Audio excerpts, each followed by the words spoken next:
Every once in a while, life presents you with a choice, a fork in the road, with paths that diverge into bland mediocrity at best on one hand, and a daring, bold adventure on the other. Sometimes we are unaware that we are even at a fork, but as we reach the end of the path, we may look back and see that the very courses of our lives changed with that decision.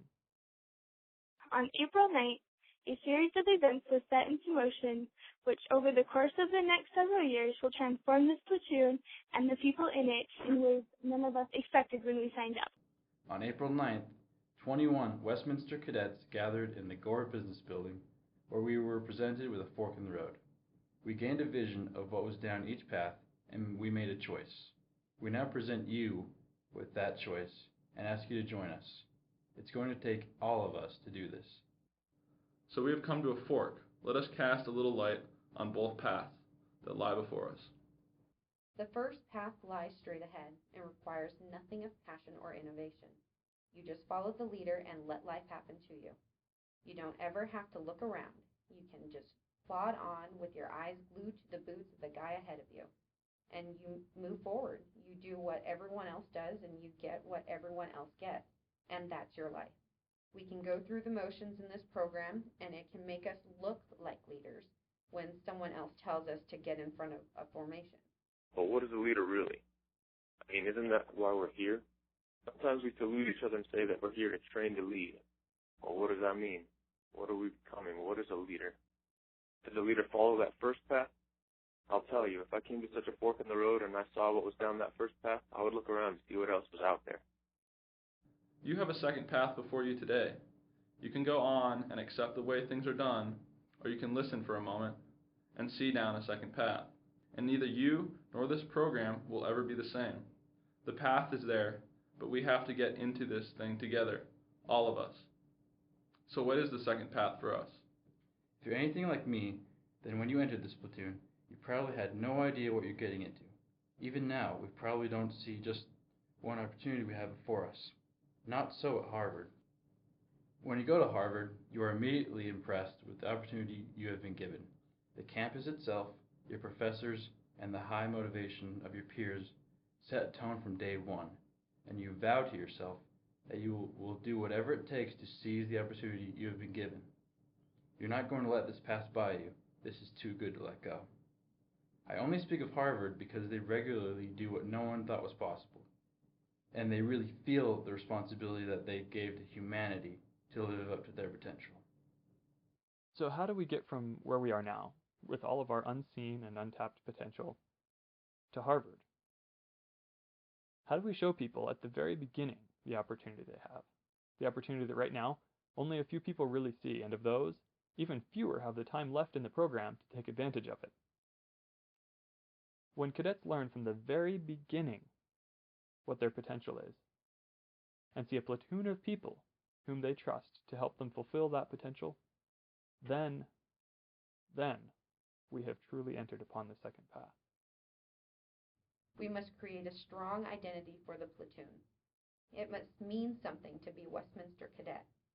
This identity must be established so well that it creates an impression on our cadets, the community, and the Army, so that we feel the responsibility we have to use our gifts. At the same time, we must band together with a kind of unity that allows us to trust one another, to trust that I can give my all and it won't go to waste. My fellow cadets will be squared away, and our purposes will succeed. In such an environment, I will feel a great responsibility to the platoon to give my all, to support the other members, whom I have grown to respect and admire, to uphold the legacy of excellence that so many before me have sacrificed to obtain. That is the vision. We are at a fork in the road, and that is the second path. Sounds nice, but at this point, pretty idealistic, right? Until we can see some concrete plan, the first few steps down the path, this vision is nothing more than the daydream of someone who has been pulling security too long. Well, on April 9th, I and 20 of your fellow cadets gained the vision and took the first step down that path. Such a vision takes a focused and consistent effort over the course of years to mold into reality. Clearly, the system of rotational leadership is not suited to this task. That is not its purpose. So on April 9th, we created a body of leadership whose focus is more far-sighted, who really understand the vision to guide the culture and image of this platoon over the course of years. And it came from us, your peers, not from cadre. See, we have been thrown into this thing together, but we didn't choose each other.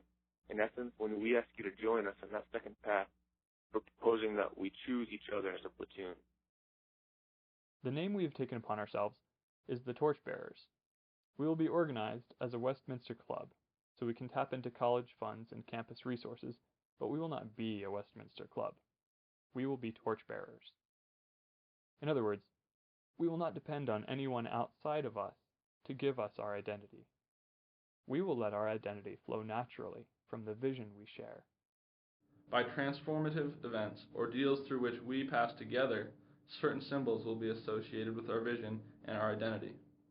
Let me give you an example of how we may impress upon our incoming cadets that significance of membership in this platoon and how the symbol of the torch can become a powerful reminder to them that they are torchbearers.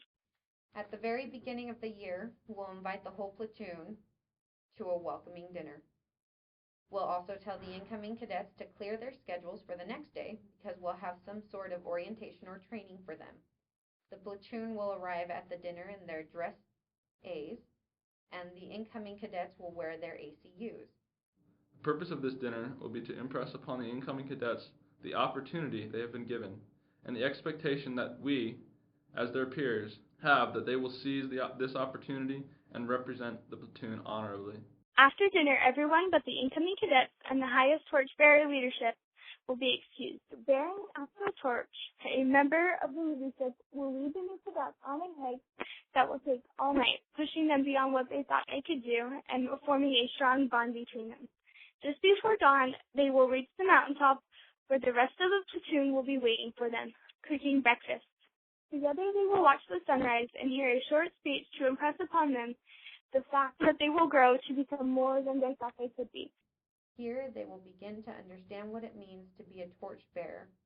They will begin to catch the vision and to identify themselves as one of us. Having followed the torch through the dark of night, that symbol will be powerfully impressed upon them and will forever remind them of a moment when they went beyond what they thought were their limits and of the bonds they formed that night with their fellow incoming cadets. This is a kind of transformative event we're talking about, the kind that builds camaraderie and identity. This is our next step down the path.